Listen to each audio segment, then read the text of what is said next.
Namaste and a very good evening to all of you who are joining us from all across the world on Amway Presents International Yoga Day.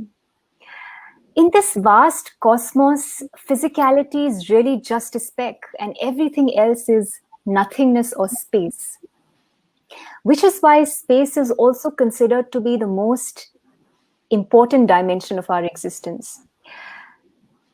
But if this physical speck becomes a problem, then the entire world begins to crumble. A simple backache, diabetes, depression, constipation can be so debilitating.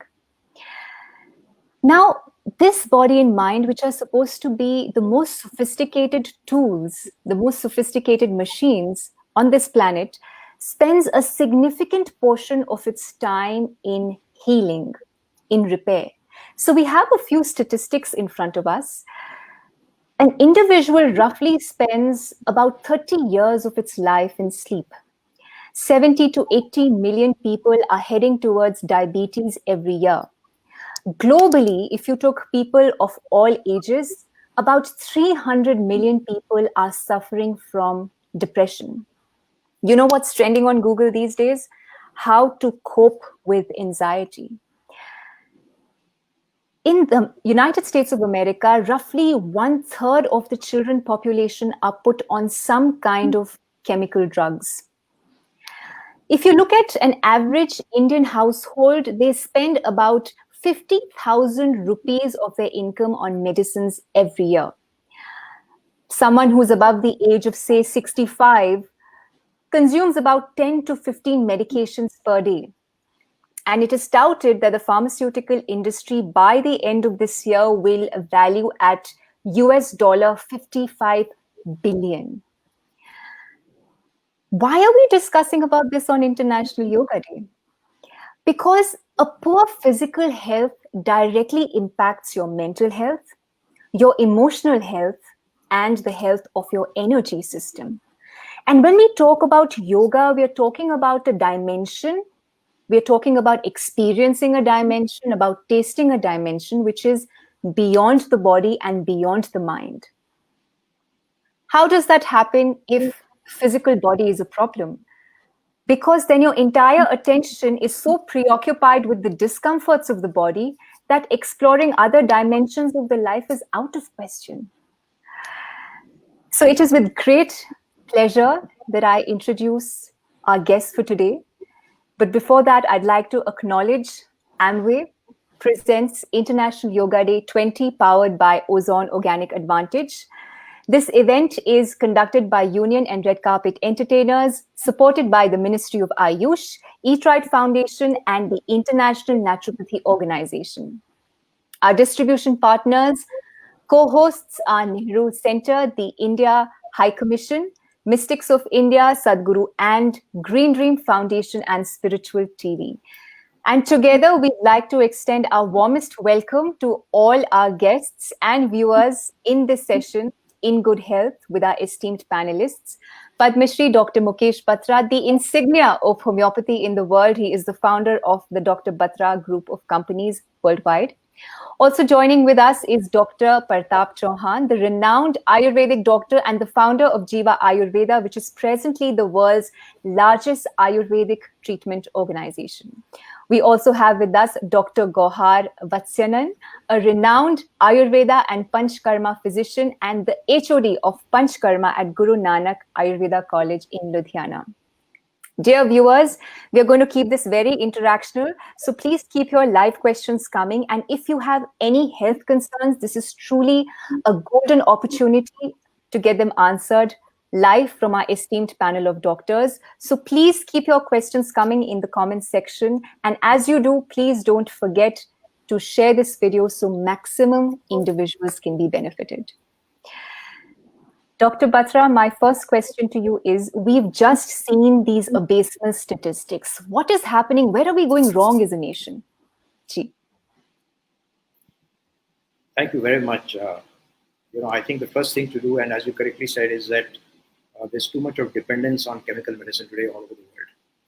And, people need to go back to nature. And, homeopathy, Ayurveda, yoga are kind of natural methods of healing. And the more we depend on nature and the more we rely on nature for our well-being, I think the happier the world would be and a healthier the world would be.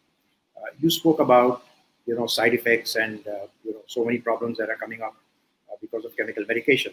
I'd just like to mention here that that in America alone, 300 people die every day of a drug-induced disorder. Oh.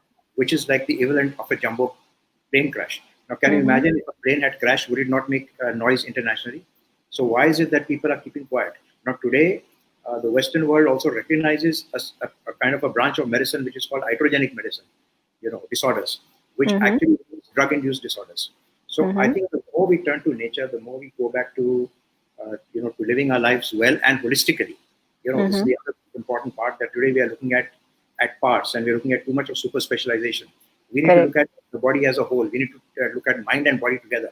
We need to understand that the mind affects the body and the body affects the mind. They are interconnected, and therefore if you have an emotional problem, you'll also get a physical problem. And if you have a physical problem, then you're not mentally, very comfortable. So I think, the world now needs to look for safer medication. The world needs to look for holistic medication. Today, a lot of problems today are lifestyle related. And therefore, we need to kind of also change our lifestyles and not just depend on drugs and medicines. Absolutely. So, just to add on to this, when we're looking at mainstream conventional medicine, the allopathic medicine, it is brilliant for emergencies. There's no doubt about that. But there is an increased abuse of these drugs. So people have been abusing antibiotics, for instance. And you also mentioned in one of your videos how there is antibiotic resistance that's getting developed, and so many of our antibiotics have stopped working because of that. And if I'm not mistaken, antibiotics kill the bad bacteria and the good bacteria. And it takes roughly about 2 years for good bacteria to completely replenish themselves in the system. So can you shed some light upon this and the role of homeopathy in relation to this, really? So, homeopathy, first of all, is a natural system of medicine. And it actually comes from Germany, even though here it's integrated into Indian medical systems. And it's one of the youngest systems of medicine in the world. It was a German doctor who actually found it. And it's actually kind of based to make it, very easy to understand on the principle of vaccination. So just like how you take a little, substance inside and the body creates antibodies against it, and then you get natural resistance. This is how homeopathy works basically. So it's a system of medicine which is based on nature. It is a system of medicine which is holistic, which believes that looking at the body in totality, believes that mind and body are kind of one unit and not separate from each other. It is the fastest growing system of medicine in the world today. It's growing at 30% for the last 5 years, back to back. And even in spite of being the youngest system of medicine, it is now the second most popular system of medicine in the world. So, according to World Health Organization. So, there's been a greater awareness of people wanting to get personalized treatments, wanting to not read and depend on, not to mistreat themselves. I think the problem comes not from the system of medicine. The problem comes from its misuse. So, what happens? There are two kinds of things here. If I may, Sure. say this platform. The first is that there's a pressure from the patient for the doctor to prescribe an antibiotic. Correct. Because, he says, I want to get back to work. I want to get back to work. And I can't sit at home, And then the doctor, also kind of falls under this pressure and then gives an antibiotic without actually doing a pre-test and realizing, whether it's really useful or not. That's one part of it. The other part of it, today we are living in a world of information and, super information. And then you have, Dr. WhatsApp and you have Dr. Google and you have all kinds of, doctors all over facing who are not really, and I think people get carried away and then they self-read and then they want to treat themselves again. Maybe because costs of medications are very high, maybe it's difficult to get to a doctor's clinic. There may be a lot of other social issues as well, social and economic issues. But because of this, I think people are tending to self-treat themselves without actually taking professional help. And the moment you do this, you're then actually, you're kind of abusing your body with chemicals and medicines. And if you were to use it the right way, it will be okay. But the fact that you're misusing it is where then all the problem comes. And that's how then you get antibiotic abuse. And that's how then you get antibiotic resistance. And that's why when you really need the medicine to work, it doesn't work. And it's also how then we develop really, what is known as all these virus strains that we are seeing today. That's also how we get bacteria which is resistant then to antibiotics. And therefore, you have to keep developing new and new medicines all the time, you know, because, then they don't get killed, So I think this is really the challenge that we are facing in medicine today. And I think the focus should really be on the self. The focus should be on immunity building. The focus should be on holistic healing, you know. And this is what yoga does. This is what homeopathy does. This is what Ayurveda does. So more and more people should actually turn towards this and live better lifestyles. Rather than, you are talking about, one of the things that affects immunity today is also good sleep. I was researching my book, 13 Steps to Bloody Good Health, which I published last year. And I found that 93% of people in India do not get adequate sleep. Now, can you imagine? So today, one of the biggest things is sleep deprivation. Now, when you don't sleep well, how does your body heal?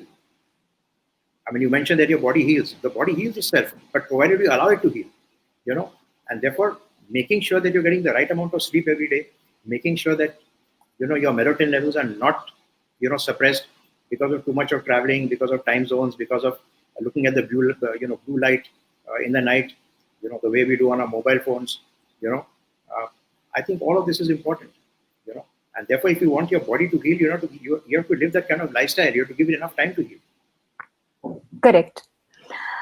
Dr. Chauhan, Dr. Batra just spoke about homeopathy in relation with the question. My question to you is the role of traditional medicine in relation to Ayurveda. Ayurveda has about 300,000 formulations. And these herbs are chemicals in their natural forms, and they are much better than taking these chemicals in their synthetic forms that is found in allopathic medicine. And traditionally, Ayurveda has been seen as an intuitive science requiring lifelong involvement.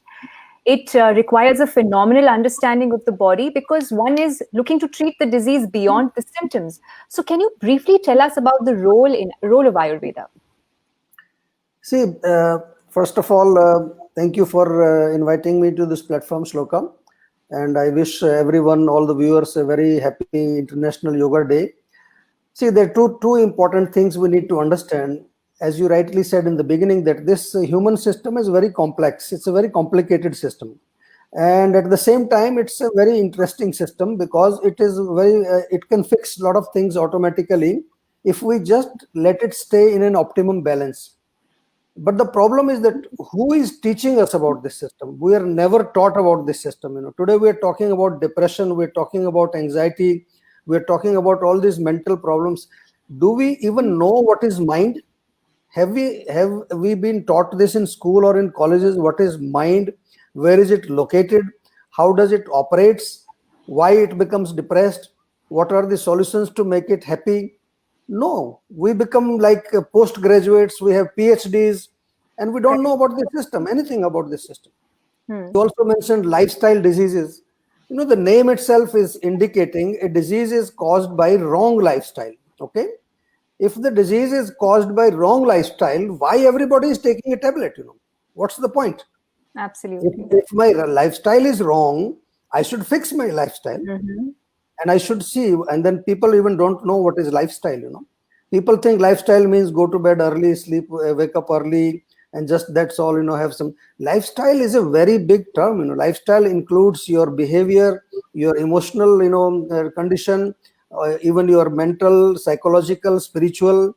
Everything is in your lifestyle. In Ayurveda, we say that each individual is a unique combination of body, mind, soul. Each individual has a prakriti, and we need to understand our prakriti. And then just very simple, it's very easy to stay healthy. Is not a rocket science. Anybody can. If animals can stay healthy who don't have any intelligence, how come the human beings with such a developed intelligence cannot stay healthy? This is just a very simple question.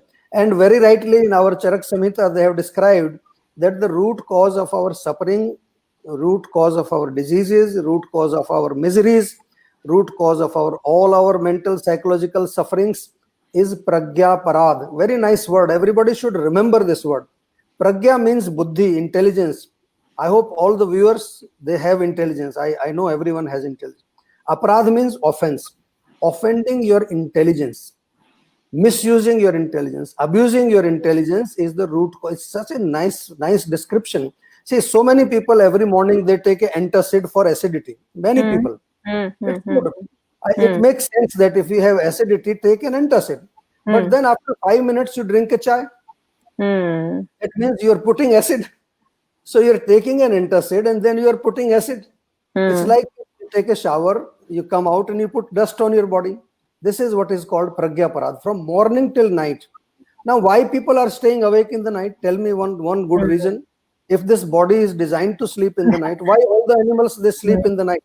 They don't have intelligence, but they still sleep. They follow all the nature. A lion will never eat grass. He will die out of hunger. Cow will never eat meat. Human beings, they can eat snakes, they can eat frogs, they can eat. So this is a misuse of intelligence. God had given us this intelligence so that we could stay healthy, we could stay happy, and we could maintain this health and happiness and peace amongst the other species of animals also. In Ayurveda, they very simply describe one simple principle, that every individual must know what is their prakriti, mental prakriti, physical prakriti, and just according to your prakriti, choose the food, choose the lifestyle. Like we have different types of cars. There is a diesel car, there is a petrol car, there is a CNG car, there is an electric car. So will you put diesel in a petrol car? No. So if you put, the engine will not function. Similarly, if I'm just talking very simple, I'm not going into technical terms. Suppose my body has too much fire. Body is made up of 5 elements. Okay. If my body is dominant in fire, I was born with too much fire. So I should not eat too much hot things, I should not eat things which are fiery, because already my body is dominating in fire. Otherwise, I'll have 40 types of diseases: eczema, skin disease, itching, burning, acidity, inflammation is all due to the heat. And if at all I get an imbalance, Ayurveda says the solution is very simple. They say, stop the similar, take the opposite. So if fire has increased, because I can see that my body is burning, so stop all the heating things, take the opposite. Opposite to fire is water. Take watermelon, coconut water, cucumber, drink water. It's that simple. It's not a rocket science. So this should be taught in the schools. We have a school in Faridabad where we teach this knowledge to every child. And not only this, we teach them about what is mind, what are emotions, how to. Now today, when you become a graduate or postgraduate or PhD or a professor, have we ever been taught how to deal with emotions? No, nobody knows. Why should I go to a psychotherapist or a counselor? Correct. I should be trained in this. This is my body. I should know everything about this body. So this is the basic problem. And Ayurveda is not, again, I'm saying it's not a complicated science. Ayurveda is a science about body, senses, mind, and soul. Veda means knowledge. Ayu, Sharirendriya, Sattvatma, Sanyog. Combination of body, senses, mind, and soul. Any person on this earth who has a body, who has senses, who has mind, and who has soul, they have to study Ayurveda, because this is a manual. Ayurveda is an instruction manual for human system. That's simple. That's all. And if we will not know anything about our system, treatment can be homeopathy, treatment can be Ayurveda, treatment can be allopathy also. That doesn't matter. First of all, I should know what is my problem. The main thing is I don't know my problem and I'm trying to treat. This is the problem. Correct. Absolutely. आजकल तो लोग बोलते हैं I'm a night person, I'm a morning person, not realizing that there is nothing called as being a night person, it's just the mind that is playing up. Dr. And the worst thing is that we are trying to copy others. We are trying to copy the hairstyle of other people, the clothing style of other people. Now in females, every female want to look slim. Why? Because they think slim female is beautiful. So in Ayurveda, there is one type of body which is called kapha body. Kapha people are chubby, so they are going to be chubby. They can never lose weight. They can do all the diets, they will never lose weight. Vata people who are very skinny, they will never gain weight. You can give them any milk products, anything, they don't gain weight. Each person is unique. They have to find their prakriti. They have to find their optimum balance. And just live. Life is just very simple. It's not complicated. Absolutely. Dr. Gauhar, my question to you is, we just saw the statistics where 1/3 of the children in the United States are prescribed some kind of drug because they fail to behave as per the teacher's requirement. Now, these statistics are truly appalling because 30 to 40 years ago, we hadn't even heard of terms like attention disorders, ADHD, and now this trend is slowly catching up in India as well. So, what is happening and what are we doing about it? See, this is a very interesting question, and sorry, before I start, I would like to thank the Amway organization and a very, very happy International Yoga Day to all of you. So, Shloka, this is a very interesting question for me. And the reason is because I've been practicing since last 10 years, and you start thinking that why new diseases are creeping up. And Ayurveda was already playing a very good role in the neurological sciences. And when you hear about the diseases like attention deficit hyperactivity disorder, so I started thinking over it. So what could be the reason for it? Why are these diseases increasing? See, the one reason could be is that the previously the diagnostic capabilities were not there. Now the diagnostic definitions have improved, and one reason is that this could be the reason for the increasing ADHD. And the other thing what I have observed during my practice is that the abuse of not only antibiotics, even of the other medicinal drugs. For example, during pregnancy, there is a fashion, or there is the prescription basic includes the usage of folic acid. Now, my grandmother did not take any folic acid. My great grandmother did not take any folic acid. We were healthy kids, and this abuse of these vitamins and these folic acids, there's a clinical trials which show that the problems of genes as well as the problem of mental conditions are rising more. And another reason what I've observed is the usage of genetically modified seeds. Now, for example, let me try to tell you an example. 20 to 30 years before, the kind of wheat my grandfather and my fathers were having, we used to consume 3 to 4 rotis or chapatis at a time.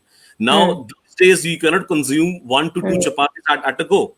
So the reason is the desi kanak, or the indigenous wheat which we were using, the amount of gluten was very, very less, right? The percentage of gluten was very less, and nowadays the wheat which we are using has been due to the genetically modification, basically comes from the North Americas and the Mexico side. So what we have observed is that diseases, for example, gluten sensitivity or celiac disease, 30 to 40 years back, we had not heard about something as called as wheat allergy, right? I mean, we used to laugh over people. Oh, come on, आपको कनक से भी allergy हो गई है, right? So, but now we are witnessing these problems, and this is a very sad statistics that, because of the usage of GMO seeds, as well as the increase of the usage of other drugs which may not be required as much. For example, a pregnant woman, for example, who has gaseous distension or who has acidity, instead of using amla or other cooling herbs which are available in the market, they are more dependent on Rantax, which has recently been diagnosed as a carcinogenic. Right. So continuous usage of GMO seeds as well as other things which may not be beneficial for the body, these things have resulted in many mental problems, and one of them is ADHD. And Ayurveda, and because ADHD comes under the factor of autism, and Ayurveda has been dealing with patients like ADHD, and one of the herbs which is very useful in ADHD is mentat. Is the Brahmi. And Brahmi, it actually increases your it increases the white area or the gray matter of the brain. It helps you in focus, and it relieves your anxiety and tension. And this is how there are many herbs which can help in the problems arising due to these pragya prad, what Pratap Chauhan said. And you know what, when we talk about the pragya prad, because pragya prad is a very, very good term, and what is mentioned in Ayurveda is when you continuously do pragya prad, janapad udvans happens. Janapad udvans means pandemics, right? So Janapad means district, and when all of the districts they get vanished, that is known as a Janapad Udvans. So this is right now we are witnessing a Janapad Udvans, and this is all because of the Pragya Prat. Right? So this is it. Absolutely. I mean, in the yogic science, we say that moving away from a multi-grain diet to a uni-grain diet. आजकल सबके खाने में क्या है? Either it's wheat or rice. There is nothing else, right? And the other thing I would like to mention is Ayurveda basically mentions that even the diet of one person differs from region to region. So, for example, the northern part of India may not be that much dependent upon rice, but these years we are seeing an increased consumption of rice in northern India. Correct. For example, if you go down south, the consumption of rice is the staple part. So, if people start consuming more of wheat, there will be problem. And similar to these things, we are also witnessing the excessive usage of vitamins in the body. And I mean, I am personally against the usage of excessive use of vitamins. For example, there are small basic herbs which contains a good amount of calcium, good amount of iron. There are many herbs. So why not take those organic parts which assimilate in our body faster? Now, for example, if you have iron, now the iron prepared in the labs is about 50%. The consumption of that is 50% in the body. Rest 50% is excreted. Now, whereas the same iron, if you take, I process that iron with amla, incinerate it, burn it, it becomes more organic and more assimilative. Right. So I mean, continues, and the dependency of your body over vitamins, I'm personally very much against that. Got it. Yeah. We'll take a live question coming from Sunand Sharma. This is a question on sleep. Abhayji, if you can please flash the question on the screen. How to fall asleep within minimum time as soon as we go to bed at night? I will take this question from Dr. Batra. Yeah, since I think touched the topic of sleep, I think it's important that I carry forward. So sleep is actually, first of all, we have to understand that it's a habit, and it comes with regularity. It comes with practice. So like any habit which you break, so there's a sleeping time. The best time to sleep medically is say between 10 o'clock and 4 o'clock. 10 p.m. and 4 a.m., not the other way around. Right. And so really there's no kind of quick fix to getting good sleep naturally. I think it's a matter of habit. I think you have to work towards it. You have to make sure that you don't watch anything disturbing. At times, like lots of people, they put on television, they watch news, and today, news is not really happy. I mean, you don't get positive news; it's all negative news. Something killed somewhere, somebody's burning, something it's all over the place. So when you watch those, when you go to sleep with those disturbing pictures, subconsciously your quality of sleep goes down. So you want to make sure that you put up your television at least half an hour before. You want to make sure that you don't watch unhappy before you sleep. You want to make sure that you are in a calm frame of mind. You want to do some kind of a meditation. You want to make sure that you are able to disassociate from your days, things, whatever has happened, before you sleep. And also the fact that you've eaten well earlier and that you walked a little bit after eating, so that you don't go to sleep. Don't go to sleep or try to sleep immediately after dinner. Because then your food is heavy, you've got gases, you're not going to get proper sleep. And then you kind of tie yourself a little bit, not too much, then hit the bed. And don't try too hard, because if you can't sleep, then you wake up and you read a book and go back to sleep again. I'm saying that's a matter of habit, and you will be able to do it in steps. But there are homeopathic medicines which help you, and I'm sure there are medicines which help you at all, as well, which are natural and which are not addictive. So if you do consult a doctor or homeopathic doctor, you can get also medical help. But that you don't always need medical help. And I think something that you have to be very careful about, particularly in sleep, is that you don't get into any addiction. So taking sleeping tablets is almost like a drug abuse. And the need of it keeps on increasing. So if you start with 1 mg, then you need 2 mg, then you need 3 mg, and you can't go to sleep. Ultimately, then your whole body becomes drug abused. It works because the drug dependency is so high.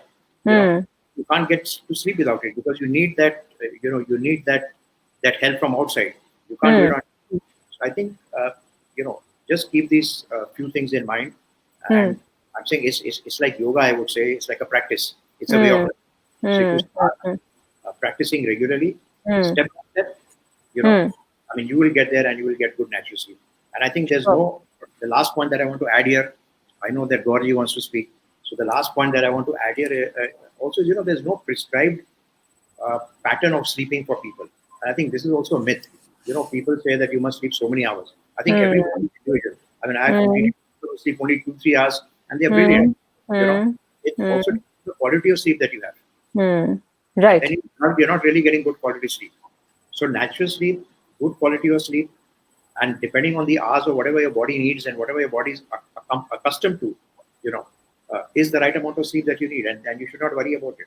I'm saying why lose sleep over insomnia? I'm saying what sense does it make that you're worried that you can't go to sleep and then you can't sleep at all? Correct. Gee, Dr. Gauhar, you wanted to come in.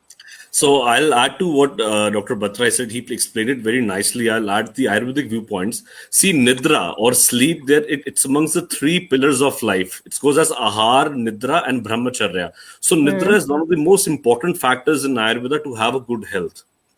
And what I personally can answer this fellow who has asked the question is there are many practices. As Dr. Batra told that you need to keep your stomach as light. You need to have light food, plus switch off your TV at the right time. Plus, because depending upon the multiple issues affecting the sleep. For example, if your body is very, very tired, you can go to sleep in minutes. And if your mind is very tired and it is in the active stage, you won't go into sleep, right? Right. So what we need to do is what I practically do is that after having a food, after a gap of around 1 to 2 hours, you can practice some slight 5 to 10 minutes of breathing exercises. Right. So small breathing exercise of Anulom Vilom that increases the focus of your mind and relaxes you, and you can go off to sleep in very fast in few minutes. Yeah. Dr. Chauhan, आप भी आना चाह रहे थे. I saw your hand. See, basically, first of all, we should understand what is sleep. This is very important. Then you can fall asleep. So Ayurveda में लिखा है कि जब हमारा मन और हमारी इंद्रियां वो ऑब्जेक्ट से डिस्कनेक्ट हो जाएं, तो डिस्कनेक्ट तो हम करते नहीं. जब बेड पे जाते हैं तो भी मोबाइल लेकर के जाते हैं, तो नींद तो फिर नहीं आएगी. अगर आपको नींद, if you want to sleep, you have to prepare for that. And I just want to tell the falling asleep is very easy. Apart from the suggestions given by Dr. Batra and Dr. Gauhar, massage your feet before going to bed.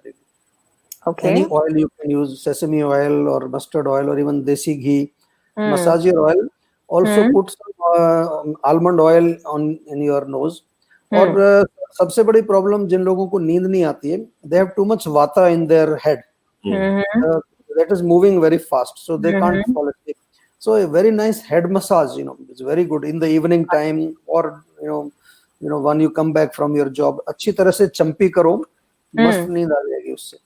These are simple things, So try to just calm down the vata in the head, so then you can fall asleep easily. Wonderful. Shavasana before going to bed. वो song का पुराना गाना था sir. हाँ जी, चंपी. चकराए दिल डूबा जाए, आजा प्यारे पास हमारे काहे घबराए. Dr. Batra, my next question to you is about depression. Again, something that was seldom heard of in traditional India. Today, I was looking at the statistics, and India is leading in depression. It is the student suicide capital of the world. We recently had an episode of a leading Indian actor commit suicide. He was reportedly suffering from depression. There have been numerous cases where people have been on mainstream medical prescriptions like depression, bipolar even, and have yet ended up injuring themselves.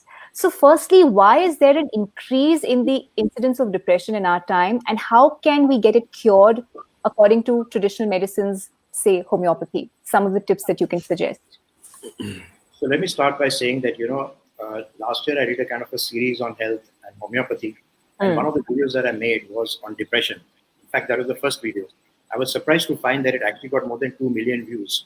And the largest segment came from South India, You would think that, that is a part of the country which is less competitive, less precious perhaps, but I think today it is universal. So the first thing to understand is that today we are living in a very competitive and very kind of, dog eats dog kind of, society where we want to outdo everybody else. Yes. And when we don't get there, our ambitions are very high Mm. and our results don't necessarily match it always. Mm. So there's always despondency, and there's a lot of professional rivalry. There's a lot of competitiveness. We always say that the grass is green on the other side. We don't worry about what's happening all over the world. But if you lose a cricket match to a neighboring country, then we can be upset. So I think this kind of a thing, which is competition, wanting to do better than the neighbor, always wanting to excel in whatever we are doing. I think this is all kind of a pot boiler for depression in today's world. I think in the earlier world, where people were little easygoing, they would do their work, come home. I think that's one part. The second part also is that there is very little family life. The work-life balance today is very little. So today, work, but they don't look at their families. A lot of time, the professional excellence comes at the cost of family life. Also Correct. comes at the cost of family life. So again, also when you don't have a support system, and today now you're getting hangouts. What hangouts are there? Not physical hangouts, Google hangouts. I'm saying today, my grandchildren are actually talking to each other in the night on videos, but there's very little physical contact. So when there's less bonding, and less caring and less physical touch, not in this time of course, but it's all going to when you don't have a support system around you, which is very strong, whether it's your family, whether it's your friend, then again all of this is going to lead to depression. Now, there are two things again about depression. First thing is that very often I've seen that people who suffer from depression don't even know that they are depressed. So signs of clinical depression very often, especially early clinical depression, forget about bipolar as we mentioned, but early clinical depression go unnoticed. You just think I'm unhappy, I'm feeling a little sad today, and therefore why do I need to to go to the doctor or take help? And we all know that, for example, that the ultimate thing of depression really is suicide, and suicide only needs that 1 minute of madness or 1 minute of weakness. That 1 minute of weakness, that is when you lose control of yourself. Is which would have never done otherwise. So Correct. I think so in today's world, I think depression is very common. More and more people are suffering from it. They don't recognize it even, that they need help. And the last part also is that even I found even in practice, who want to be helped, it's very difficult to help them because patient compliance is a very, very major problem in patients of depression because they will take the medicine, they don't take it themselves, their relatives will come with them. But you don't know. Sometimes they're throwing it out. They're not even taking it. And this is also what happens. I'm seeing lots of patients who take it. They start medicines, whether it's chemical or whether it's natural, and then they start it on their own will. And then they get all these mood elevations and ups and downs, which are very, very bad for a human being. In homeopathy, and I'll come to the specifics of what can be done. Yes. The different systems of medicine. Homeopathy, like I said, is mind and body medicine. So what happens is, supposing you take a medicine which is made from common salt in homeopathy, and when you potentize it, you get a homeopathic medicine called natrium. Natrium patients are patients who suffer from depression from a past event, which is an old event. Like that, there's another medicine called Ignatia, which is very useful when there's a recent event. So supposing some loved one dies, then I have to take Ignatia to help myself. But suppose it is somebody who died, my cat or my dog died 10 years ago, and I still can't get over it. I'm still, thinking, brooding about it. Then I need natrium. So it's a very individualistic kind of treatment. It depends on lots of symptoms. It depends on the conscience of the person. I think the most important thing, two things that I want to point out. Number one is that what medicine does is it kind of changes your response. So the situation may remain the same, but your response, emotional response, physical response to that same situation changes with homeopathy. And this, like I said, is different from different kind of people. The second very important part is that it is non-addictive and it is not habit forming, because most of the medicines which you use as antidepressants are habit forming and they have long-term side effects. So homeopathy also is very safe in cases of depression.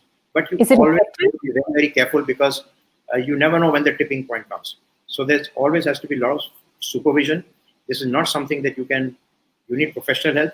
It's not something you can treat yourself and treat it. Dr. Chauhan, what is the cure of depression in Ayurveda and how effective is it? Because the usual consensus amongst people is that alternative medicine, traditional medicine, yes, it may be long lasting, but it's not really effective. So, the system is slightly more inert if you had to compare it with mainstream medicine. So can you address this, please? See, first of all, as Dr. Batra has very nicely explained the broad spectrum disease, and I would like to say that anybody who is suffering from some kind of disturbance in the mind, they must see a doctor. This is very, very important before it crosses that limit and they cannot handle it. Because many people are actually falling prey to all this. As you said, this India is now becoming a suicide capital for students or something like that. So this is because we are not considering this as a disease. So this should be considered, and it should be, a professional advice should be taken. Let me just give you an Ayurvedic perspective first before I come to the treatment. In Ayurveda, of course, there is a special wing of Ayurveda which deals with mental diseases. It's called Sattva Vajaya Chikitsa. And then there is another one which is Daiv Vipashara Chikitsa, where the spiritual treatments also come. Both these, they play a very important role. But let's try to understand. In Ayurveda, always we try to understand what is the root cause, why one person is depressed living in the same environment and another one is not depressed. See, depression is always caused by some external situation. It could be something in your life, in your relation, in your job, in your profession. There could be many, many things that maybe you're not able to handle it. Like today, everybody is talking about COVID-19 and everybody is talking, let's boost our immunity.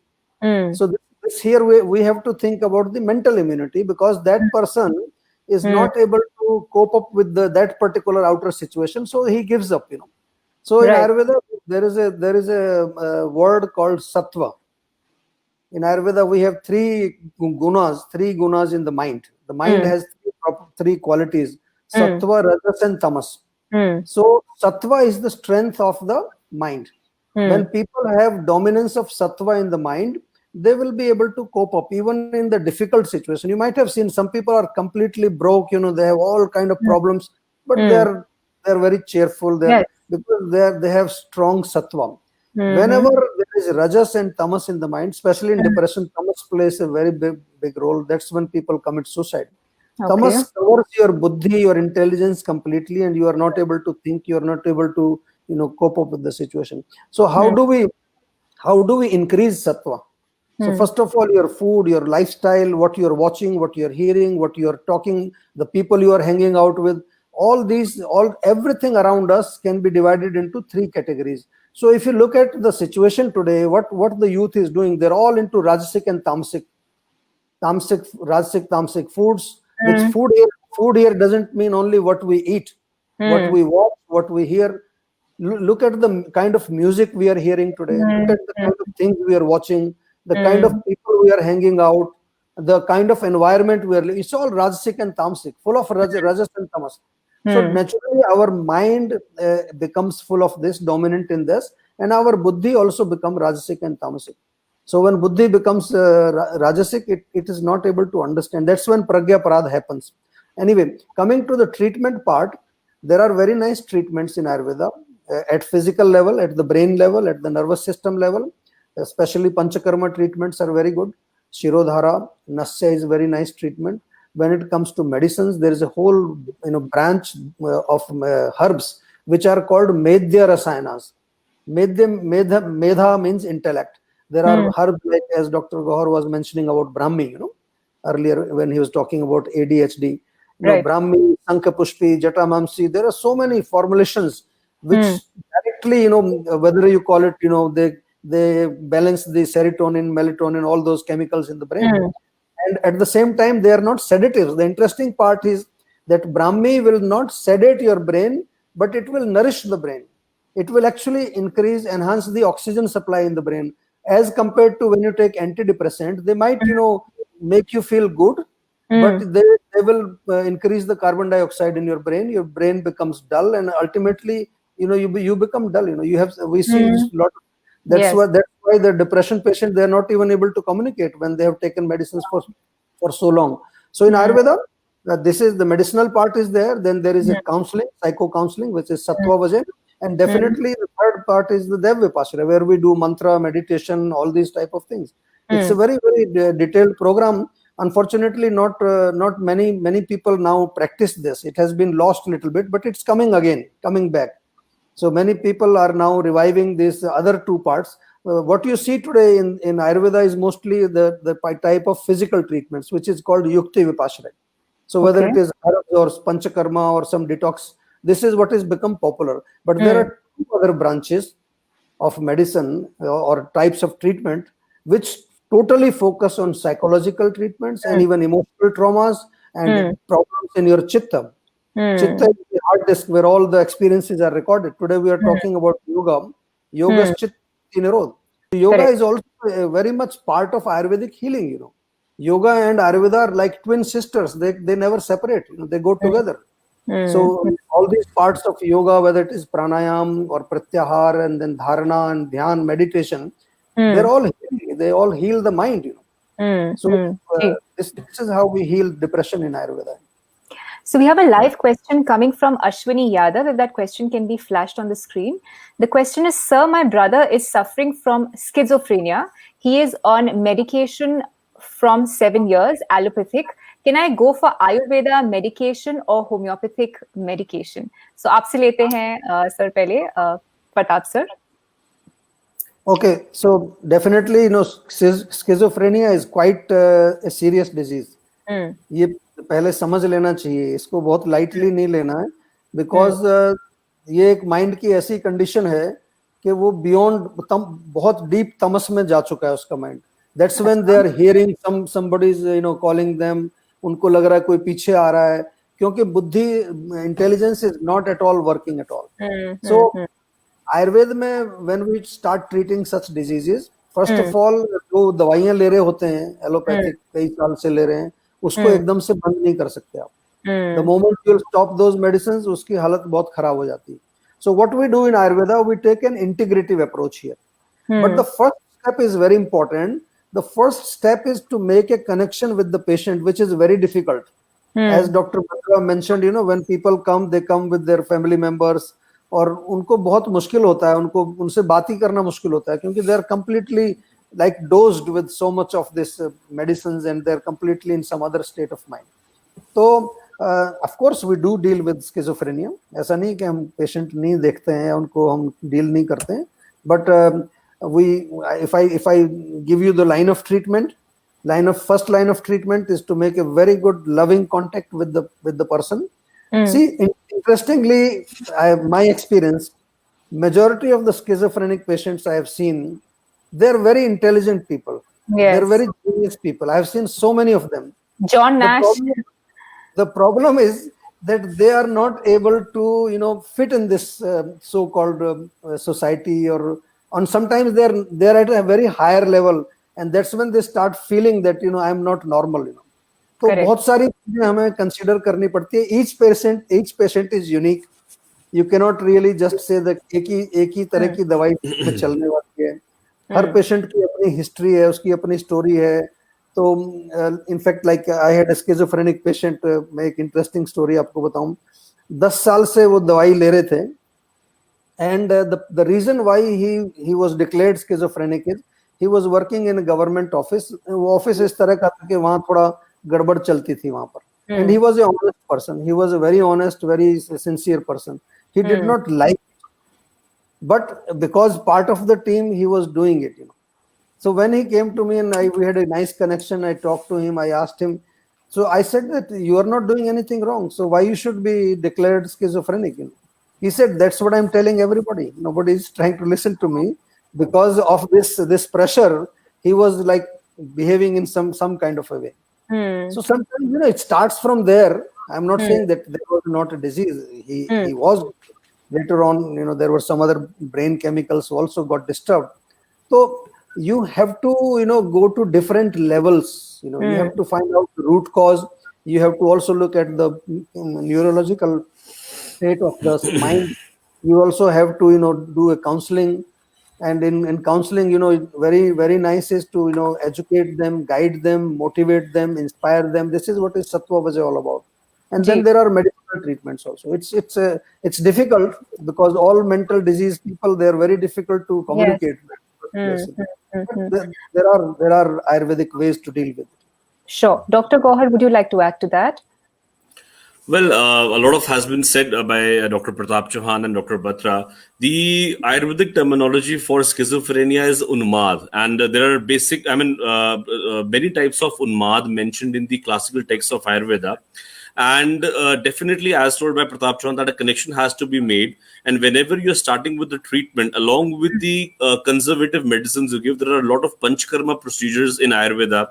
For example, he mentioned about that Shirodhara, and that has become quite popular picture of anti-schizophrenic treatment. So Okay. you see that there is a continuous dhara being poured over the patient's head, and Hmm. whenever the Ayurveda's picture comes and as an anti-schizophrenic treatment, that comes into picture. So many medicines are available, and then another classical treatment is the Ghrita Chikitsa. There are many medicated ghee prepared by various organizations, and that has been quite effective in dealing with the patients of schizophrenia. Sure. Dr. Batra, homeopathy point of view?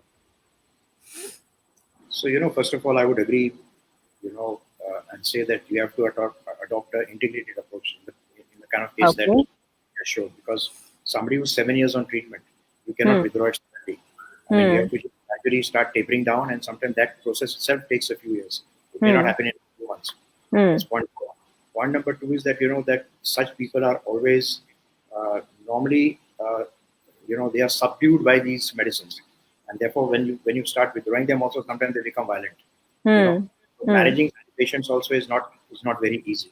So I would say that yes, you continue with whatever treatment that you are taking right now.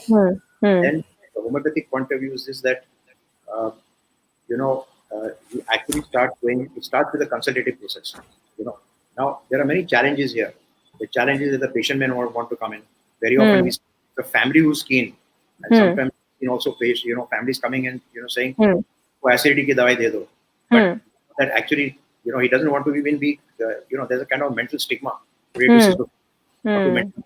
So you don't even want to label them. Even their family members don't even want to label them as schizophrenic. So they would use some other kind of disorder to kind of bring them to a doctor and to get them.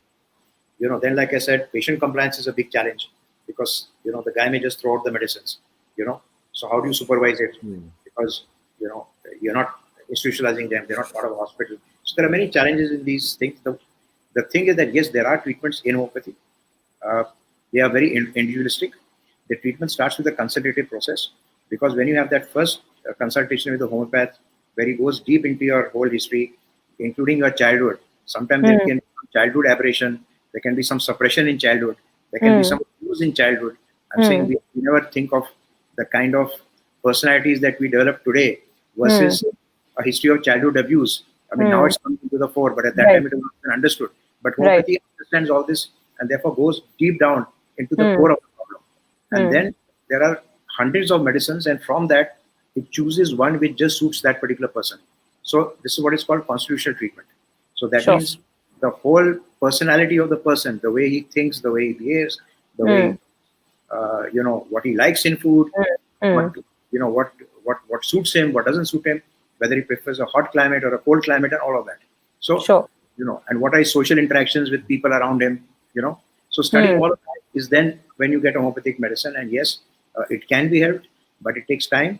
Advantages, it is non-addictive, and you can get out of it. But again, you have to be very careful, because some small incidents and you can again slip back.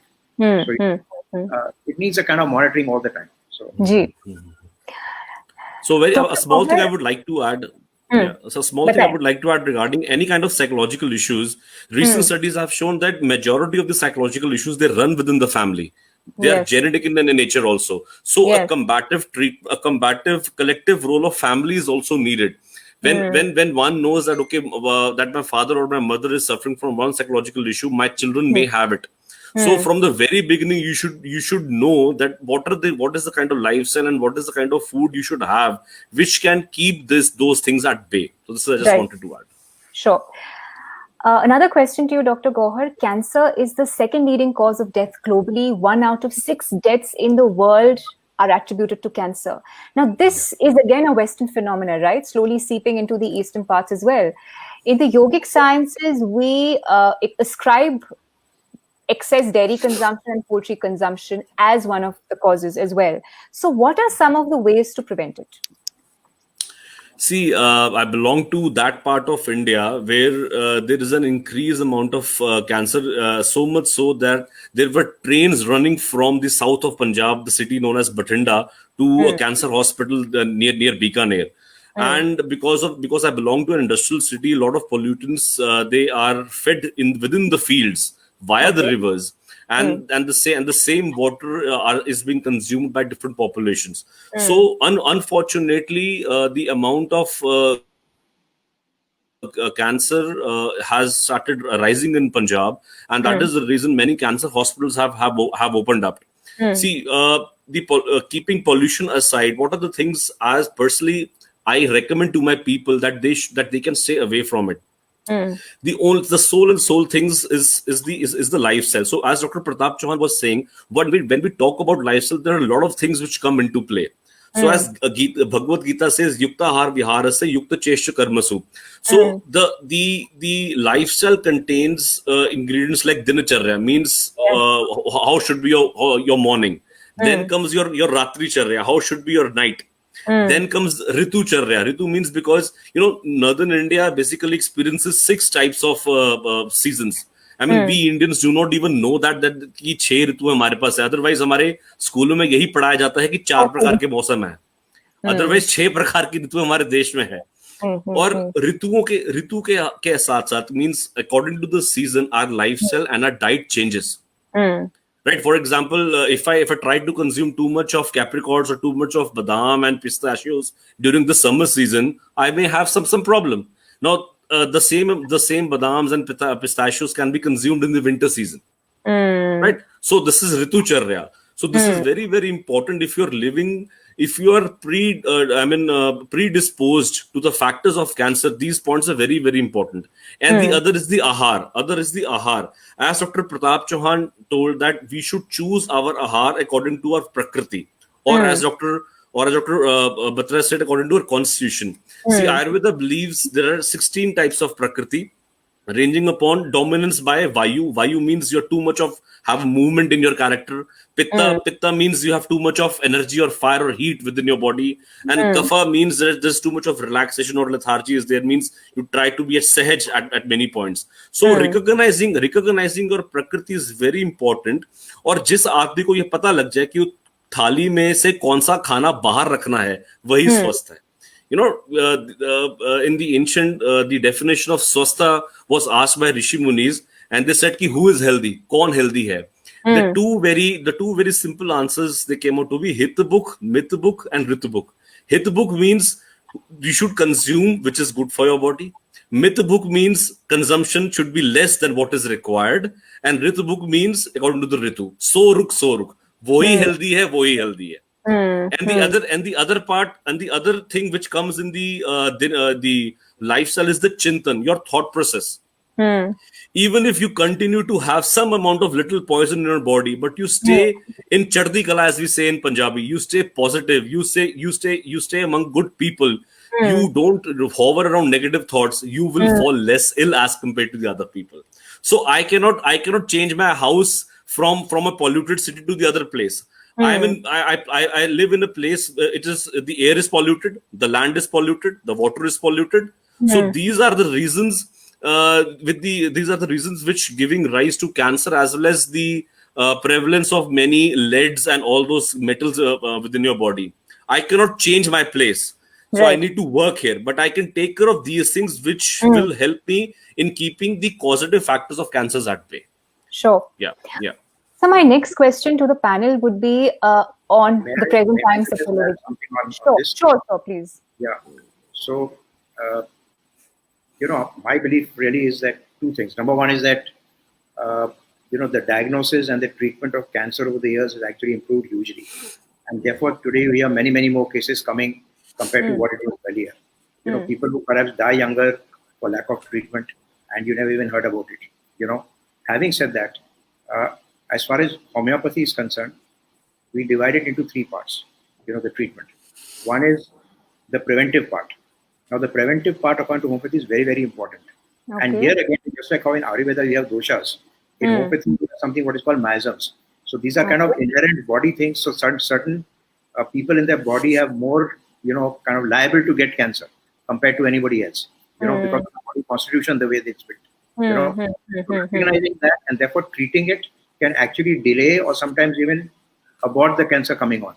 So that's the first part, which is the preventive part of treatment in homeopathy. So giving a constitutional treatment and anti-miasmatic treatment, as we call it, can actually help, especially if there's a family history of cancer in the family. That is one.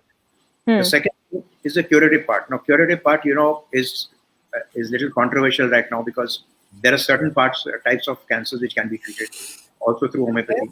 Certain types cannot. But, so there are kind of anecdotal cases. There is a little bit of research also that has been done where cancer patients have actually clinically become all right, without any surgery or without any chemotherapy. And the third part of the treatment is the palliative part.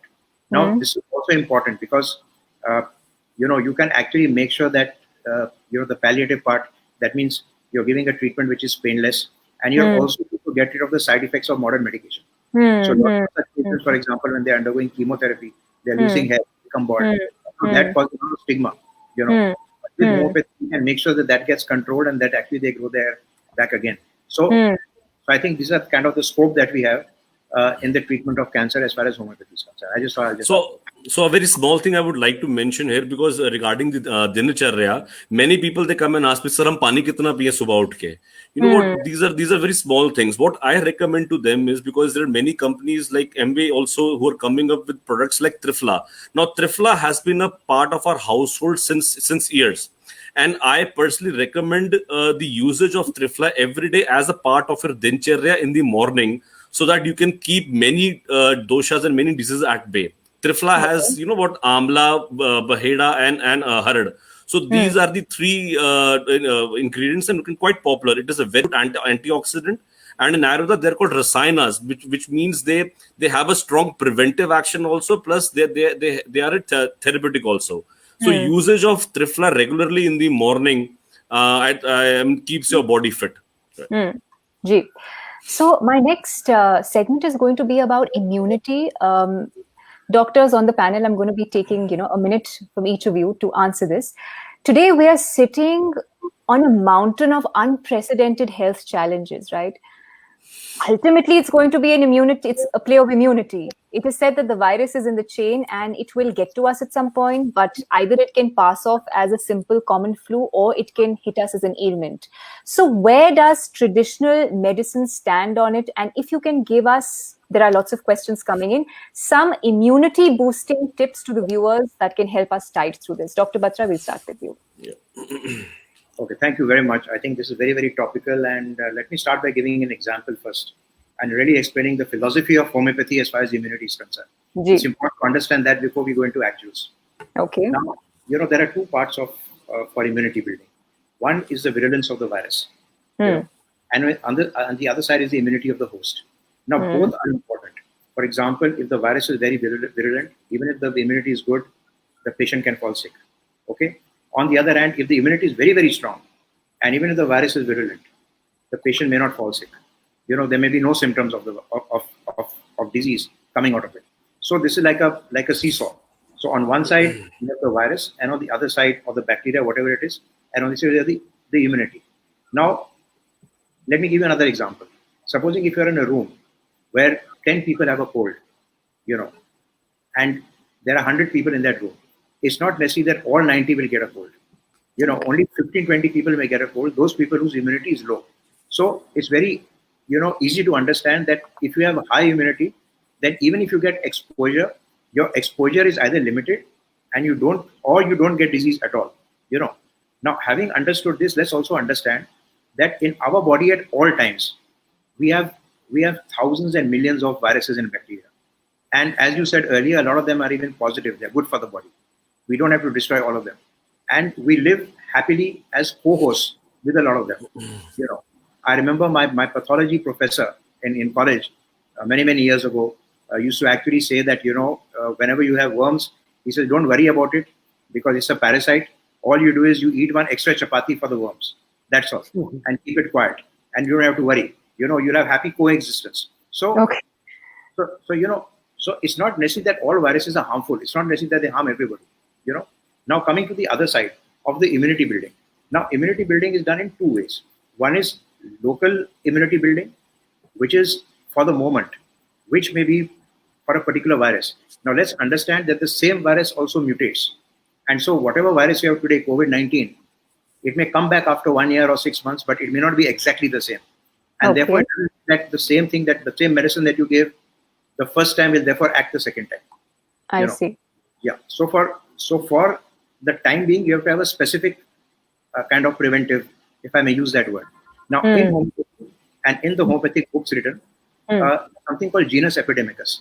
Genus epidemicus means whenever an epidemic comes, when you have the first few cases and you study their symptoms, you can get a universal medicine for them, which will then act as a preventive for that particular epidemic. Now, there have been many examples over the last 200 years where homeopathy has worked very well, including from the Spanish flu. If you go back 100 years ago, which was the last big episode that we have of the Spanish flu, with traditional medicine at that time, there was 30% mortality. With homeopathy, it was more than 1%. Okay? So, homeopathy has been used in epidemics. And, Andhra Pradesh government used it for viral encephalitis 10 years ago.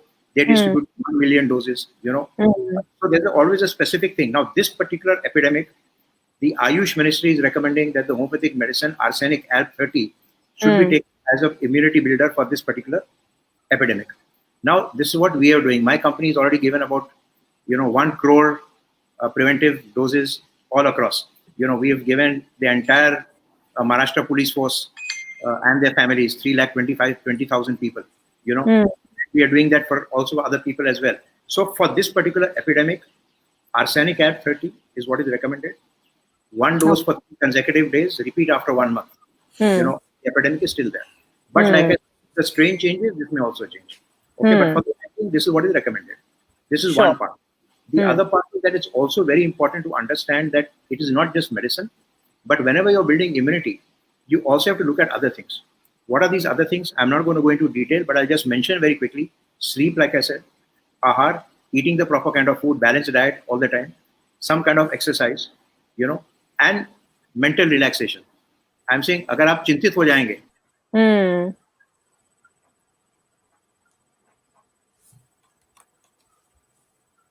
I think Dr. Batra's computer has slightly hung. Dr. Pratap, आपसे जानना चाहेंगे? जी, देखिए आयुर्वेद के हिसाब से अगर हम थोड़ा इम्यूनिटी को समझने की कोशिश करें तो I will just like to tell you there are 3 words we need to understand. One is um is you can say general भाषा में कह सकते हैं toxins. If you have ama in your body, if you have toxins in your body, so what will happen? The virus or bacteria has a breeding ground. It will grow there. उसको अपना एक environment मिल गया, है ना? The viral load or bacterial load will increase. So first thing we need to do is we have to keep the body free from ama. We have to keep the body free from toxins. एक simple formula बता रहा हूँ मैं, आजकल काफी लोग उसको use कर रहे हैं. I call it detox water. Okay. 1 litre पानी ले लें, उसमें एक चम्मच सौंफ, 1 चम्मच धनिया पाउडर, 1 चम्मच जीरा और 1 चम्मच छोटा सा अदरक ताजा, fennel, cumin, coriander powder and ginger fresh. Okay. Boil it nicely. When it has boiled, filter it and fill it in a thermos and all day keep drinking this water. If you want, you can put some lemon each time you drink. So this is a very good ama digesting formulation. Detox water इसको बोलते हैं. अच्छा. Number 2, दूसरी चीज जो है, that your agni has to be very very good. Your digestive fire has to be strong. Ayurveda में अग्नि का बहुत बड़ा रोल है. Even if you are taking some immune boosting herbs, it has to be digested, it has to be assimilated, otherwise it's not going to do any impact. So in order to keep your agni strong, eat proper quantity of food, light food खाइए, हल्का खाइए, fasting कर सकते हैं, उससे detox भी होगा, अग्नि भी बढ़ेगी. और एक अग्निवर्धक पाउडर का फार्मूला मैं बताता हूँ आपको, उसमें भी घर में बनी हुई चीजें आपको मिल जाएंगी. ऐसे तो आयुर्वेदिक physicians के पास we can find many Ayurvedic medicines, but I am just giving some home remedies. So you take saunt, काली मिर्च, सौंफ, जीरा, धनिया, 5 चीजें, ginger, black pepper, cumin, coriander, and fennel. So Okay. all these 5 things in equal quantity, powder form, उनको mix कर लीजिए. After every meal, half to 1 teaspoon with warm water, you take it twice a day. 2 बारी काफी है. तो उससे आपकी अग्नि अच्छी रहेगी. Now the third thing which is important for immunity is our ojas. The word is ojas. Ojas is a very interesting word in Ayurveda. So ojas is at all the levels: physical level, mental level, psychological, and even at the spiritual level. So at the physical level, there is a nice formula, you can make at home. Take 7 pieces of almonds, और 5-6 किशमिश ले लीजिए, और 5 खजूर ले लीजिए, खजूर और बादाम. Soak them in water, and next morning you remove the skin of the almonds, and you can either make a paste of it and boil in a cup of milk and drink it. It's a very, very simple formula. Otherwise, in Ayurveda, there are so many formulations. Chyawanprash is there, which has become very popular. People are taking now Giloy, people are taking Ashwagandha, people are taking Shatavari. These are all rejuvenating, ojas building herbs. But in addition to the physical part, which is also, again, I would like to mention that even when you want to take something, it should be personalized. Each person is different. Some people are kapha people, उनको वो एक चीज suit नहीं करेगी, दूसरी चीज suit करेगी. Some are vata people, तो वो भी personalized होनी चाहिए. But apart from the physical level, then the mental level is very important. How to build the mental immunity, which Dr. Batra also mentioned, that is very, very important. So pranayam is very good for that. We should do some pranayam every day, because pranayam is not only just for the hyperventilation of the lungs and the respiratory system, but it also strengthens the mind and it relaxes our mind.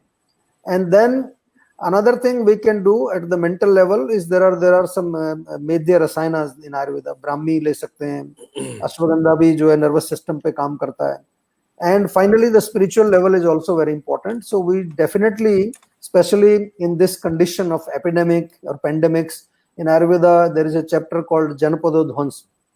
And you'll be very surprised to know that although at the more superficial level, they have mentioned that pollution of air, pollution of water, pollution of soil, and environmental changes are the cause of the growth of bacteria and viruses that will destroy the community. But they are saying, but the root cause of all this is adharma. This is a very nice word. The root cause is adharma. Now, adharma here not necessarily just means irreligious. Adharma also means that when you do not follow basic simple rules of living, simple rules of eating, like when you are on the highway, you have to follow the dharma of traffic. Dharma means that which sustains. Dharyate iti dharma. So there is rules we have to follow. So there is a rule for sleeping. Good sleep is also definitely very, very important immunity booster, because we say in Ayurveda, sleep is the diet of your mind. So as we eat food for the body, for the mind, we need to have a good sleep. So we have to, when I say spiritual, you have to follow ethics. In Ayurveda, there is one word called sadvrit, and achar rasayana is another word. Rasayana means immuno boosting formulations. And they say there is one type of rasayana, one type of rejuvenating formula that is called achar rasayana. Achar means your acharanam, how you live, how you behave, physically, mentally, emotionally, socially. At every level, there are ethics you have to follow. So जब धर्म का पालन हम करते हैं, तो automatically आपके जो virus bacteria हैं, they become friendly bacteria. When we don't follow the rules, then these bacteria, they become their enemy, your enemy. Dr. Gauhar, anything you'd like to add? Yeah, so Dr. Pratap Chauhan told about the ways of increasing the general immunity. So I'll talk about some herbs जो कि targeted immunity को improve करते हैं. सी एक बहुत ना interesting word आता है आयुर्वेद में, अश्विम. ये जब आयुर्वेद में चरक संहिता हमारी बुक है, तो उसमें जब फीवर एक्सप्लेन हो रहा था, तो उन्होंने आचार्य चरक ने अश्विम लेयर एक्सप्लेन करी, और वो मॉडर्न साइंस में भी मीजोस्फेयर की एक लेयर है जहां पर एक कलेक्शन ऑफ बैक्टीरिया और कलेक्शन ऑफ फंगाइज होती हैं. And what Charak told is that cyclical they keep on coming back to earth again and again. So that is why we keep on cyclical. We see the pandemics after every 100 years or 80 years or so. Last pandemic 1918 में हुआ था और उसके बाद फिर ऐसे हुआ था. तो ये अश्विम लेयर है जो बहुत बहुत पहले, आज से हजारों साल पहले बयान कर दी गई थी. So as he told that the Ayurvedic word for the immunity is ojas, and it is also called rog pratirodhak kshamata. What is the basic strength of your body? And there are many herbs present in our kitchen itself. We tell कि जो चिकित्सा है जो वो kitchen से ही शुरू होती है.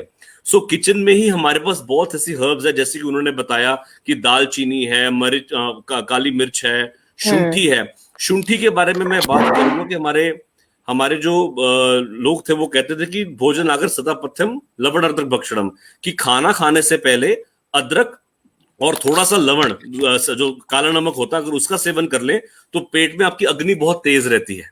अच्छा. राइट, आपको एकदम भूख लग जाती है. आप करके भी देख सकते हैं, बहुत प्रैक्टिकल है. जब भी किसी का पूड़ी आलू खाने का मन करे, आप थोड़ा सा अदरक लेके और नमक डाल के आप सेवन करें तो बहुत बेटर है.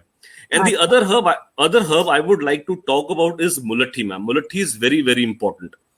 वो आजकल के परिपक्ष में भी, और आप रिसेंट जो रिपोर्ट्स आई हैं वह हुबई, जो यहाँ पर वुहान शहर है, हुबई प्रोविंस में, वहां के ऑफिशियल्स ने कहा था कि 60% of the people suffering from corona were given a combination of traditional Chinese medicine and the allopathic system of medicine. और उसमें मैडम एक हर्ब थी मुलट्ठी, मधुयष्टि इसको हम कहते हैं, मुलट्ठी इसका है. और आपको ये जान के हैरानगी हुई कि 2002-2003 में जब सार्स का पेंडेमिक आया था, जिसको कोरोना भी उसी फैमिली को बिलोंग करता है, तब मुलट्ठी के ऊपर एक पेपर हुआ था जिसमें बहुत अच्छे इंटरेस्टिंग रिजल्ट्स पाए गए थे कि उसके वायरस के संक्रमण को भी रोकता है मुलट्ठी. और इसी के साथ साथ अगली जो हर्ब मैं बात करूंगा वो है तुलसी की. तुलसी भी हजारों सालों से हमारे घर के अंदर अपना लोग इसका सेवन करते आ रहे हैं, और ये खुद भी बहुत पोटेंट एंटीवायरल है. और आप बहुत सी ऐसी कंपनीज हैं, जैसे एमवे हो गया, कि तुलसी भी लेकर आया है. तुलसी का सेवन आप लगातार कर सकते हैं, जो कि एक targeted immunity of upper respiratory tract. मतलब आपको नाक से लेके छाती का जो ऊपर वाला हिस्सा है, किसी को साइनस है या फिर बहुत ज्यादा नजला जुकाम होता है, तो आप तुलसी का सेवन इसके साथ साथ कर सकते हैं. और रिसेंटली आपने देखा होगा कि आईआईटी में एक रिसर्च हुआ था अश्वगंधा के ऊपर. बेसिकली अश्वगंधा जो है एक स्ट्रेंथ प्रमोटर ड्रग है. आपकी स्ट्रेंथ को, वाइटैलिटी को बढ़ाता है, और बहुत अच्छा नर्वाइन टॉनिक भी है. आपकी नर्व्स को ताकत देता है और इम्यूनिटी को बढ़ाता है. साथ ही साथ अश्वगंधा डिप्रेशन को भी बहुत अच्छा काम करता है. तो अश्वगंधा का जो सेवन है, आपके डिप्रेशन के साथ, आपकी स्लीप डिसऑर्डर्स के अंदर भी, और आपके नर्वाइन टॉनिक और आपकी स्ट्रेंथ प्रमोटिंग, ओवरऑल वाइटैलिटी को बढ़ाता है. जैसे प्रताप चौहान जी ओजस की बात कर रहे थे, तो ओजस को बढ़ाने वाला अश्वगंधा बहुत ही अच्छा द्रव्य है. और बहुत ही अच्छी कंपनी, फिर से मैं बोलूंगा, जैसे एम्बे है, ये बहुत ही अच्छे प्रोडक्ट्स लेकर आ रहे हैं, जैसे अश्वगंधा, तुलसी, इन सब में है. तो आप इनका लगातार सेवन करेंगे तो बहुत बेहतर रहेगा. लाइव क्वेश्चन लेते हैं. आपके लिए ही आया है भगत सिंह जी का. उनका क्वेश्चन फ्लैश किया जाए. Doctor Gauhar, is triphala be taken with milk और ल्यूकवार्म वाटर? Please reply. मैं आपको त्रिफला लेने का बहुत ही सरल उपाय बताता हूं. यदि तो आपके पास टैबलेट है, त्रिफला की टैबलेट भी आती है, पाउडर भी आता है, तो 1 से 2 गोली आप त्रिफला को अपनी दिनचर्या में शामिल करिए. सुबह सुबह पानी के साथ उसको लीजिए. यदि आपके पास पाउडर है तो मैं बताता हूं कि त्रिफला को, 1 चम्मच पाउडर को आप रात को घोल के रख लीजिए पानी के अंदर, और सुबह उठ के सिर्फ उसका पानी का सेवन करें. और जो नीचे पेस्ट बचती है उसका मंजन भी कर सकते हैं. तो त्रिफला का सेवन आप दूध के साथ भी कर सकते हैं, बट आई वुड प्रेफर कि आप ल्यूकवार्म वाटर के साथ करेंगे तो इसके रिजल्ट्स होंगे. जी. So last segment, we are almost out of time, तो मैं जल्दी से आप लोग से लूंगी. ये फूड इज मेडिसिन की टॉपिक पे चर्चा कर रहे हैं हम. You know, food as medicine is a topic is so intricately woven into the traditional way of living. जब हम बीमार पड़ते थे तो हमारी नानी दादियां हमको कुछ नुस्खा दे देती थी, काढ़ा पिला देती, और हम ठीक हो जाते थे. So why use medicines when you have a pharmacy right in your kitchen? Doctors, what modern dietetics is telling us today, our Vedyas, our yogis, our Siddhas have said that thousands of years ago. And people, for example, now are understanding the value of neem in preventing cancer, in curing cancer, or honey-laced water for detox. ये आज की बात नहीं है, तो कई सदियों साल पहले की बात है. So, if I can get to know from you about certain food items या कुछ घरेलू नुस्खे that can help prevent very common diseases, आप इसको लाइफस्टाइल चेंजेस के साथ भी कंबाइन कर सकते हैं। तो कुछ डिजीजेस लोगों ने हमें लिखी हैं, तो क्विकली मैं आपसे लूंगी ये। सबसे पहला जो आ रहा है question, doctor Batra, a weak digestion और an unclean colon is supposed to be the reason for most diseases. Digestive ailments like constipation, bloating, acidity are on a rise. We know that the laxative industry is booming. So, natural food tips for a strong digestive system, if you can please talk about that. So, the first thing I'd like to mention here is that Dr. Samuel Hahnemann, the founder of homeopathy, when he wrote his fundamental book called The Organon, where he's written down the principles of homeopathy, the one thing that he mentioned there was that, he said that every man's stomach is like his foot, which means that homeopathy is actually just like how one shoe doesn't fit everybody. So one food item cannot, suit everybody. So homeopathy is against generic diets, and homeopathy believes in specific diets. So it believes in something, because a bangan may not suit you, but I may love it, So it's very individualistic. So that's very difficult to kind of, that's one part. The second thing is that we also believe in homeopathy that lots of stomach problems. There's a saying in English which says the stomach is the sounding board of human emotions. So lots of stomach problems that actually come from emotional problems. So in homeopathy, we actually will go down and look into that and find out what is the reason. Why is it that the person is getting IBS, for example? I mean, most patients of irritable bowel syndrome are either anxious or nervous or excited, or which is why the motility of their intestines also becomes very fast, and then they get IBS. So with the stomach particularly, I think you must look at the mind, and these are not two separate things. And as in homeopathy, we actually look at them together, and therefore really you need to go to a doctor, you need to get a consultative approach, you need to get a constitutional medicine, which will then help you overall to get rid of the problem from the root. Generally, so we don't have any universal diet. It depends on the problem, it depends on the person. Generally, obviously, if you're constipated, then you will take fibrous food, and these papaya, things which are good, like laxative. And I'm sure in Ayurveda you have many more of such, food which they would like to recommend. So there's no specific diet, but there's a constitutional treatment, and it also must be connected with emotions. It's wonderful advice, mind. Dr. Chauhan, anything you'd like to add to this also? And in extension to my question would be, the incidence of diabetes is on a rise. So we have about 70 to 80 million people who are falling prey to diabetes every year.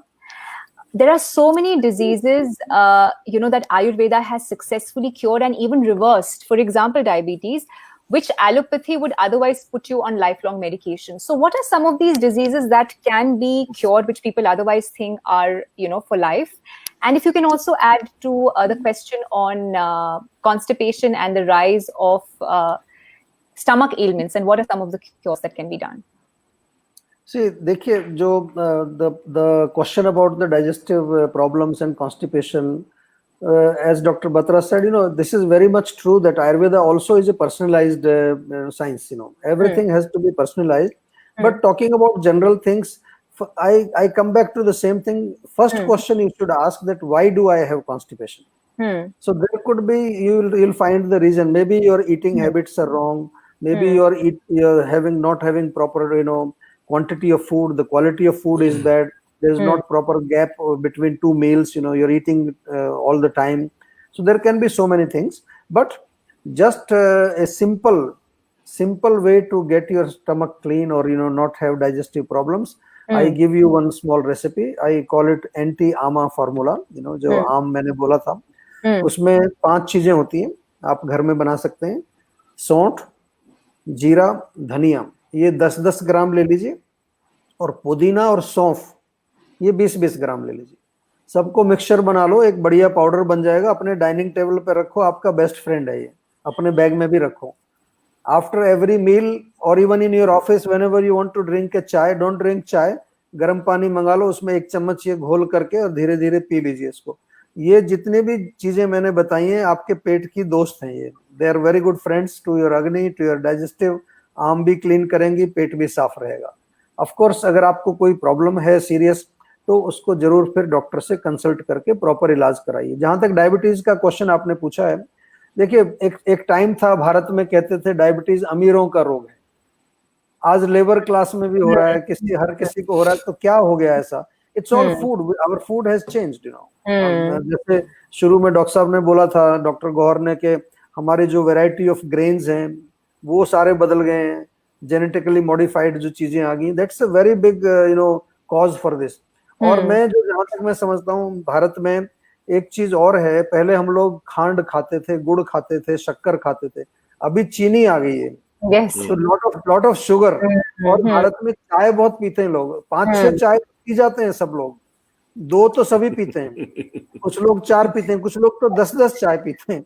और खासतौर से जो labour class है, मैंने देखा when they are doing construction, उनको 2-3 चाय तो मिलती है वहां पर, और चाय में वो कहते हैं चीनी जरा ज्यादा डालिए थोड़ी सी।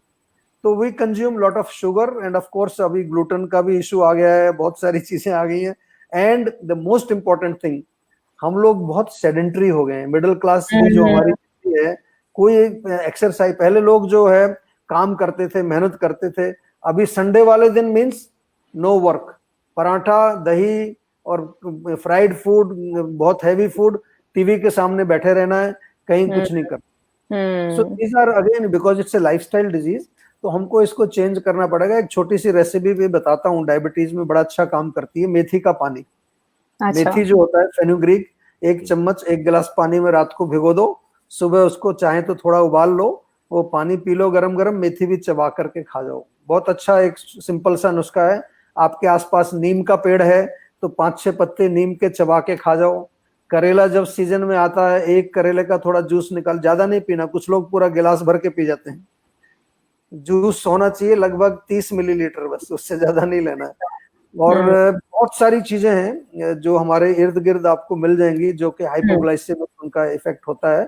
And of course again, Ayurveda में जब आप आएंगे हमारे पास, तो हमारे यहाँ तो औषधियां हैं, दवाइयां हैं, पूरा डिजीज पूरा डिस्क्राइब किया। You will be surprise to know there are 20 types of prameha rog in Ayurveda.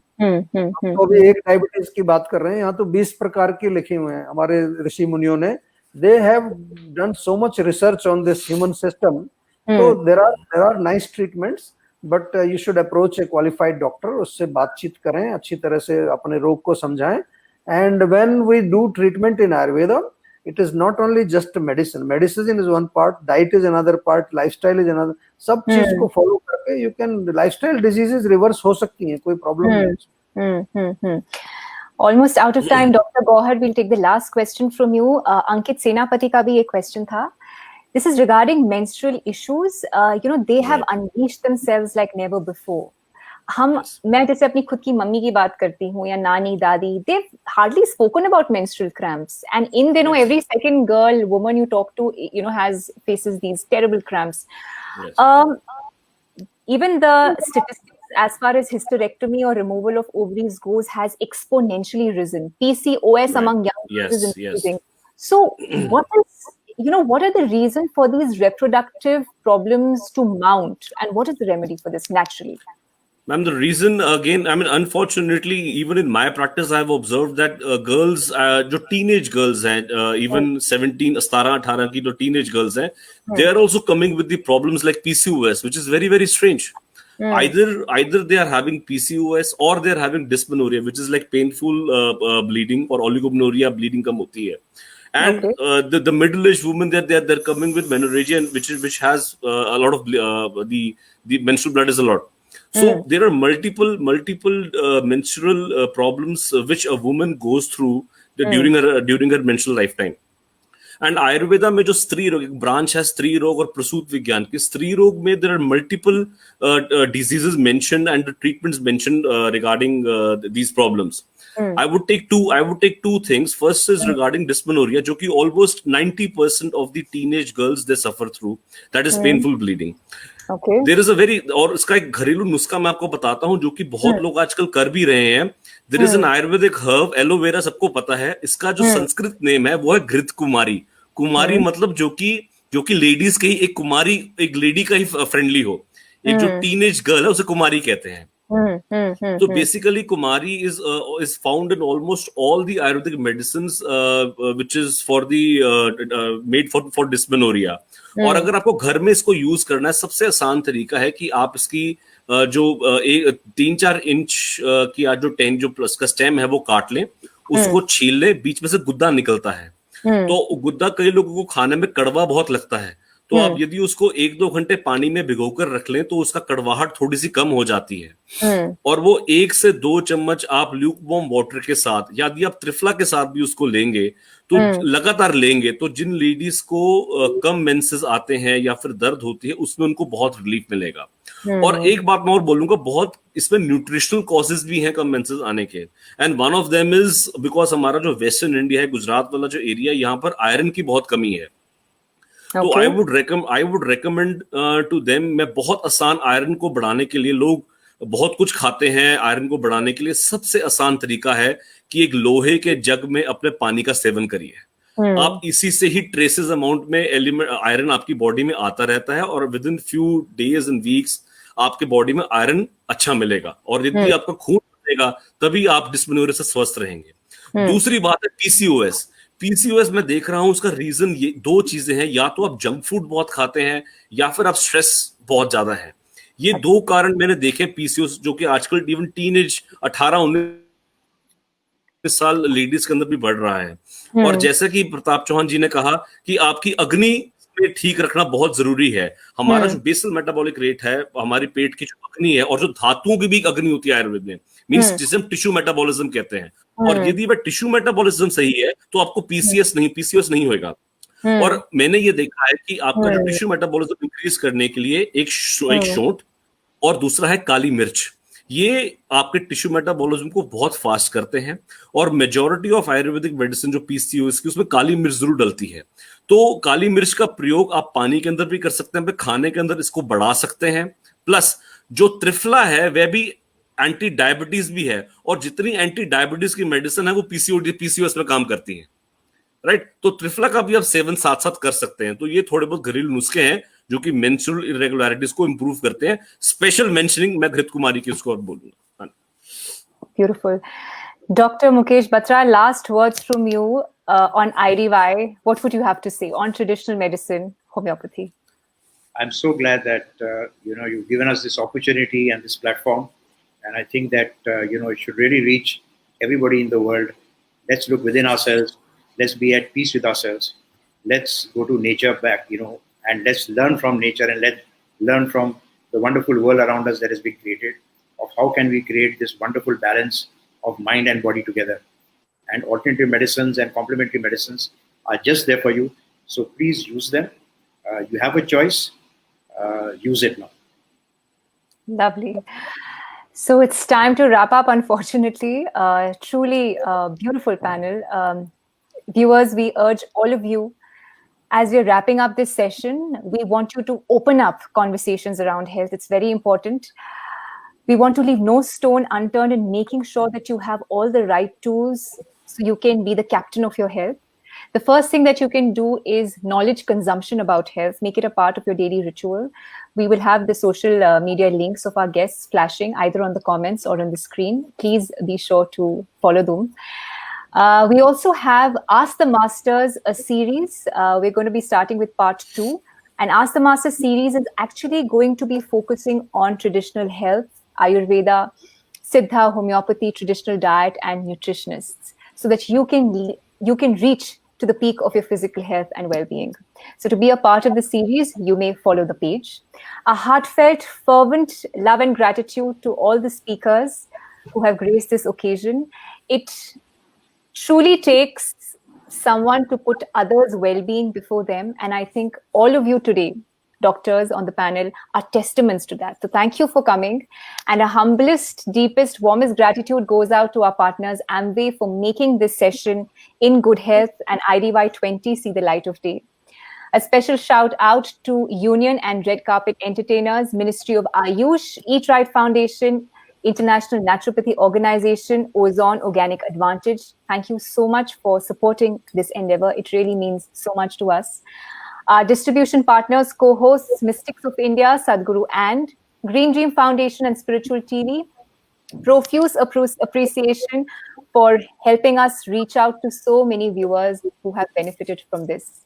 The next session, viewers, is going to be Inwards with the highly celebrated best-selling author Amish Tripathi and the very versatile filmmaker and educationist Mr. Subhash Ghai. For the first time together on IYD 20, we will be going live at 7 p.m. IST. Last thing, as Sadhguru says, life happens on many, many different levels, but unfortunately, it's out of most people's experience because we're so caught up in the physical dimension that the other dimensions of life remain completely unexplored. So we hope and wish that each of you experience this dimension by taking one step towards yoga on this IYD 20. Thank you so much for being with us, and we will see you in the next segment. Pranam. Thank you. Thank you very much. Namaskar.